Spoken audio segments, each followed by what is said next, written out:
Latest update natin sa tropical depression na si Berbena. Base sa Tropical Cyclone Bulletin ay pinalabas ng Pag-asa ngayong alas 11 ng umaga.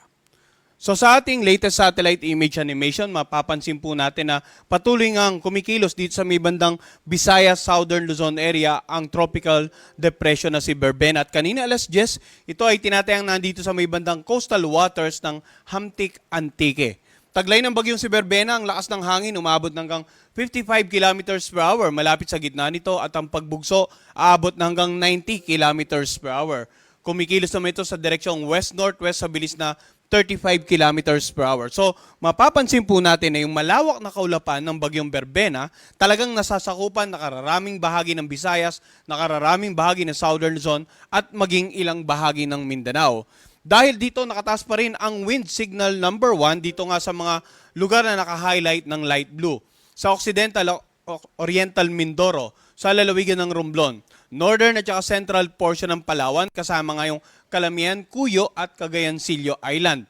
Dito sa mainland Masbate, sa Antique, Aklan, Capiz, Iloilo, Guimaras, maging dito sa Negros Occidental at Negros Oriental at sa lalawigan ng Cebu. Ang mga nabagit po nating lugar, patuloy pa rin makakaranas ng mga pag-ulan at paminsan-minsang pagbugso ng hangin. Samantala, ang mga baybaying dagat sa kapaligiran nito magiging katamtaman hanggang sa maalon. Hanggat maaari, huwag muna pumalaot ang anumang uri ng sakyang pandagat habang nandito pa nga sa area nito ang tropical depression na si Berbena. So ano nga ba inaasahan naman natin na pagkilos nitong bagyong si Berbena? No? Kanina alas 8 ng umaga, nandito siya sa may bandang Panay Island area at inaasahan natin mamayang gabi ay kikilos ito patungo sa may bandang Northern Palawan area. At mapapansin natin, posible rin pala itong mag-intensify into tropical storm. Kaya dapat handa yung mga kababayan natin dito sa may bandang northern part ng Palawan. Bukas ng umaga, inaasahan naman natin ay nandito na siya sa 275 kilometers west ng Coron, Palawan. So tuluyan ang lalagpas ng landmass ng ating bansa. At sa darating naman na Huwebes ng umaga, inaasahan na itong tuluyan ng nakalabas ng ating area of responsibility. Mapapansin din natin yung lakas na ito, inaasahan natin na posible itong mag-intensify into severe tropical storm once nakalabas na po ng ating PAR. At sa mga susunod ng araw, inaasahan natin na patuloy itong kikilos patungo dito sa eastern seaboard ng Vietnam. So dahil sa pagkilos na to, ano naman yung inaasahan nating pag-ulan? Kanina binanggit natin yung wind signal, patungkol ito sa lakas ng hangin na pwedeng maranasan sa inyong lugar. At dahil wind signal number 1, posibleng minor to minimal damages sa mga ilang istruktura, ilang uri ng pananim. At yun nga, binanggit natin kanina, magiging katamtaman hanggang sa maalon ang mga karagatan. Samantala, ang mga pagbugso ng hangin, mararamdaman din po sa mga lugar na walang wind signal. Ngayong araw sa mga lugar sa Luzon na walang wind signal, ganun din sa Visayas, ilang bahagi ng Mindanao, particular na sa Dinagat Island, Surigao del Norte, Agusan del Norte, Surigao del Sur, Davao Oriental, Misamis Provinces, Lanao del Norte, Misamis Occidental at Zamboanga del Norte. At sa mga susunod pong araw, no, may mga pagbugso pa rin po tayong ng hangin na inaasahan dahil nga sa may kalakasan po ang amihan sa mga araw nito at sa susunod na 2 hanggang 3 araw. Kaya dapat maging maingat din po yung mga kababayan natin na mga mangingisda, yung mga may maliit na sakyang pandagat sa mga ilang lugar sa Luzon na wala pong wind signal. Samantala, kung titingnan natin ating latest satellite imagery, pag-usapan naman natin ano yung mga inaasahang pag-ulan.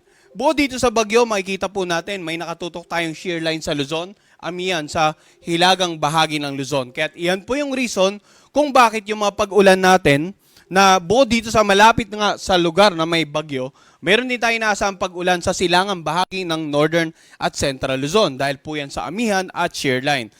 100 to 200 millimeters of rain dito sa mga lugar na naka-highlight ng orange and dito naman sa mga lugar na naka-highlight ng yellow, 50 to 100 millimeters. So yung mga pag-ulan na yan, pwedeng magdulot ng mga pagbaha sa low-lying areas, pagbaha sa mga komunidad na malapit po sa ilog sapagkat pwedeng tumaas ang level dahil sa continuous sa pag-ulan, umapaw, or pwede namang yung mga pag-ulan sa mga karatig lalawigan, magpataas ng ilog doon at nagkataon na yung outflow ay papunta po sa mga ilog sa nilang lugar. Dapat maging alerto tayo doon. Pag-uho ng lupa sa mga lugar na malapit po sa paanan ng bundok, lalong-lalo na kung ilang araw na pong nabababad ng pag-ulan na inyong lugar, maaaring maging malambot na yung bahaging kalupaan at yun nga. Kaya't ilang araw na rin tayo nagbibigay babala, dapat po sa mga oras na ito ay nakalikas na tayo sa mga designated evacuation centers or at least nasa mga lugar tayo na makamag-anak po natin na sa tingin po natin ay mas safe yung location. Dito naman sa bandang mga karagatan sa paligid nga ng Northern Luzon, inaasahan po natin na magiging maalon hanggang sa napakalon. May nakataas po tayong gale warning dyan, no? So, yung mga karagatan sa paligid ng Batanes, Cagayan kasama ang Babuyan Island, Ilocos Norte at Ilocos Sur, La Union at Pangasinan, magiging maalon hanggang sa napakalon dahil naman po sa amihan. Kaya bukod sa mga karagatan sa paligid ng lugar na may wind signal, wag na rin po sanang pumalaot muna. Yung mga kababayan nating mga isda at yung mga may maliit na sakyang pandagat, dito nga sa mga baging karagatan na naka-highlight ng red para makaiwas po sa mga malalakas na alon na pwedeng magpataob ng mga bangka at maliit na sakyang pandagat.